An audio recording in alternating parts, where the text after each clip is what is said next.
चर्चा करेंगे आज कि सरकारी नौकरी शिक्षण संस्थान में ईडब्ल्यूएस कैटेगरी के लिए पहले तो सड़क पर यह मांग उठाया जा रहा था कि ईडब्ल्यूएस कैटेगरी के अभ्यर्थी के लिए बैकलॉग सीट की व्यवस्था सरकारी सेवा और शिक्षण संस्थान में किया जाए। साथ ही एंड कैटेगरी में आरक्षित वर्ग के अभ्यर्थी को जिस तरह से उम्र सीमा में विशेष छूट मिलता है, यह छूट का भी प्रावधान सरकारी नौकरी में की जाए। जब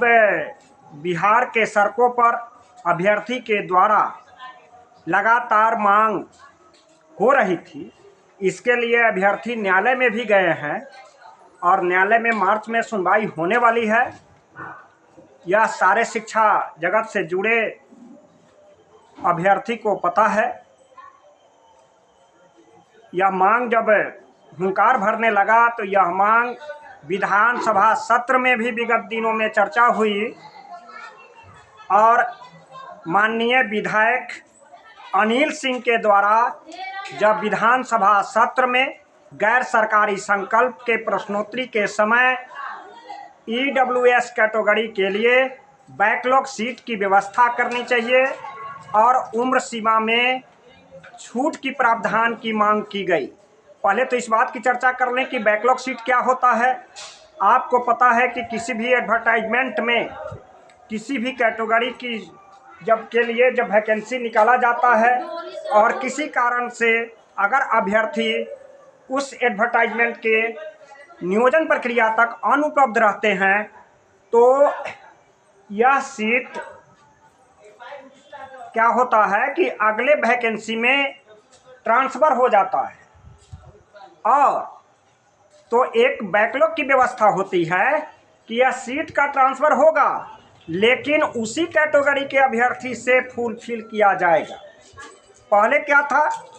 कि नियमावली में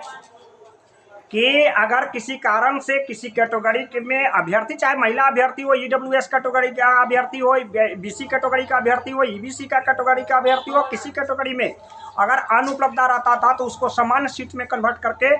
आगे फुलफिल किया जाता था। तो विधानसभा सत्र में माननीय विधायक अनिल सिंह के द्वारा गैर सरकारी संकल्प के समय प्रश्नोत्तरी के समय यह प्रश्न किया जाता है कि ईडब्ल्यूएस के कैटेगरी को आप बैकलॉग सीट की व्यवस्था करें और उम्र सीमा में छूट दी जाए,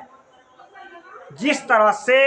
अन्य आरक्षित वर्ग के उम्मीदवारों को अभ्यर्थी को दिया जाता है। आपको पता है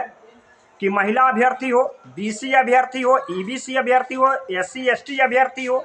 सभी को मार्क्स रिलैक्सेशन होता है, उम्र सीमा में छूट दी जाती है, बैकलॉग सीट की व्यवस्था होती है। यहाँ हम चर्चा करते हैं उम्र सीमा में छूट के बारे में। तो संसदीय कार्य मंत्री विजय कुमार चौधरी जी, आप जानते हैं कि बिहार सरकार में नीतीश कुमार जी के माननीय मुख्यमंत्री के हमेशा साथ रहने वाले और पूर्व शिक्षा मंत्री भी रह चुके हैं। आपको पता है कि विजय कुमार चौधरी शिक्षा मंत्री थे। यह जो शिक्षक बहाली है टीआरई 1, टीआरई 2, टीआरई 3, कई एक शिक्षा मंत्री को देखा। अशोक कुमार चौधरी से लेकर के कृष्णनंदन वर्मा आए, विजय कुमार चौधरी आए, चंद्रशेखर जी आए, वर्तमान में सुनील कुमार जी हैं। उम्र सीमा में छूट के लिए हमारे नेतृत्व में प्रदेश में कई एक बार आंदोलन हुआ था और उस समय मैंने एक कविता लिखा था कि सचिवालय जाकर देखो क्या कठिनाई होता है,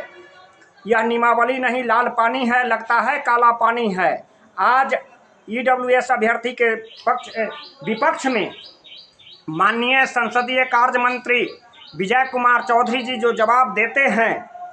कि देश के किसी भी राज्य में ईडब्ल्यूएस कैटेगरी के अभ्यर्थी को उम्र सीमा में छूट नहीं मिलता है, जवाब देते हैं विधानसभा सत्र में गैर सरकारी संकल्प प्रश्नोत्तर में जो माननीय विधायक अनिल कुमार सिंह के द्वारा यह प्रश्न उठाया जाता है कि ईडब्ल्यूएस कैटेगरी को अभ्यर्थी को उम्र सीमा में छूट होनी चाहिए, बैकलॉग सीट की व्यवस्था होनी चाहिए। इस पर बिहार सरकार के विधानसभा के संसदीय कार्य मंत्री विजय कुमार चौधरी जी जवाब देते हैं कि देश के किसी भी राज्य में ईडब्ल्यूएस कैटेगरी को उम्र सीमा में कोई छूट नहीं मिलता है, इसलिए बिहार में भी आर्थिक रूप से कमजोर वर्गों के अभ्यर्थी को उम्र सीमा में छूट नहीं मिलेगी। इस तरह से TRE-4 जो परीक्षा होने वाली है शिक्षक में, और जिनकी उम्र सीमा ईडब्ल्यूएस कैटेगरी में अभ्यर्थी आए हुए थे और 2-3 साल से उम्र सीमा के कारण जो अप्लाई करने से वंचित होने वाले थे, उनकी आस जगी थी कि सरकार को ईडब्ल्यूएस कैटेगरी का निश्चित तौर पर उम्र सीमा में छूट मिलेगा और हम परीक्षा में शामिल होंगे। ऐसे अभ्यर्थी के लिए यह शून्य बटा सन्नाटा साबित हुआ है, निराशा हाथ लगी है, क्योंकि विधानसभा सत्र का जो जवाब आया है अखबार की खबर की माने तो यही बात स्पष्ट हो रहा है कि माननीय संसदीय कार्य मंत्री विजय कुमार सिन्हा जी अभ्यर्थी के पक्ष विपक्ष में बात किए हैं ईडब्ल्यूएस की कैटेगरी में, जबकि स्वयं विजय कुमार चौधरी जी जिस वर्ग से आते हैं उनका भी समाज और जमात का लोग ईडब्ल्यूएस कैटेगरी के वर्ग में ही आते हैं। और उन्होंने जवाब दिया है कि देश के किसी भी राज्य में ईडब्ल्यूएस कैटेगरी के लिए उम्र सीमा में छूट नहीं है, इसलिए ईडब्ल्यूएस की कैटेगरी के अभ्यर्थी को उम्र सीमा में छूट नहीं मिलेगा। आपको जानते हैं कि ईडब्ल्यूएस कैटेगरी का पिछला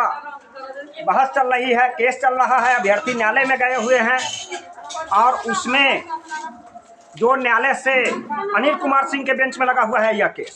और उसमें यह जवाब आया है कोर्ट के ऑर्डर में कि कितने सीटें खाली रह गई, कितने सीटें अपॉइंटमेंट हुआ, इसका जवाब दीजिए। जब TRE-3 का एडवर्टाइजमेंट निकला था तो 21,000 के आसपास सीटें थी और उसमें कहा गया था कि ईडब्ल्यूएस का 2,000 सीट होगा। बाद में 18, 18,500, 18,500 के आसपास सीटें दिखाया गया और जिसमें 900 के आसपास ईडब्ल्यूएस का सीट था। यह भी प्रश्न पूछा गया है माननीय जस्टिस अनिल कुमार सिंह के बेंच में कि क्यों यह सीट की संख्या घटाई गई, और जो संख्या बताया जाता है टोटल सीट का 5% आता है, इसका जवाब तो न्यायालय में देना ही पड़ेगा, सरकार को देना है। साथ ही महिला आरक्षण में हॉरिजॉन्टल या वर्टिकल बेस है, क्या आधार आप रखते हैं सरकारी नौकरी में आरक्षण देने की प्रावधान में, इस बात का भी जवाब कोर्ट में देना होगा। तो कोर्ट का मामला अलग है, लेकिन माननीय संसदीय कार्य मंत्री विजय कुमार चौधरी जो स्वयं ईडब्ल्यूएस कैटेगरी के समाज से आते हैं, जमात से आते हैं, भले ही आर्थिक रूप से कमजोर वर्ग के पर्सनल उम्मीदवार नहीं हो, तो मैं तो कहता हूं कि विधानसभा सत्र में अगर ईडब्ल्यूएस कैटेगरी के लिए विधानसभा सीट में रिजर्व होना चाहिए, यह विधानसभा सत्र होना चाहिए। तो क्या सराय रंजन से विजय कुमार चौधरी अपने सीट की बेड़ा पार लगा पाएंगे कि नहीं लगा पाएंगे, यह तो अभ्यर्थी ही वहां का जवाब देगा। आगे बात मैं चर्चा करता हूं कि यह आर्टिकल्स संविधान की धारा 14 के विपरीत है, गैर समानता है। जब एक ही बहाली में आरक्षित वर्ग के लिए विभिन्न कैटेगरी का जो प्रावधान है वह सुविधा ईडब्ल्यूएस कैटेगरी को मिलना चाहिए या नहीं मिलना चाहिए। अगर नहीं मिल रहा है बिहार सरकार, तो अभ्यर्थी मजबूरी में न्यायालय में गए हैं, और ना तो मजबूरी है ना तो लाचारी है। अभ्यर्थी के बीच में नफरत का बीज बोना यह बिहार सरकार की स्वभावतः बीमारी है, स्वभावतः बीमारी है। बिहार सरकार अभ्यर्थी के बीच में सीडिंग करके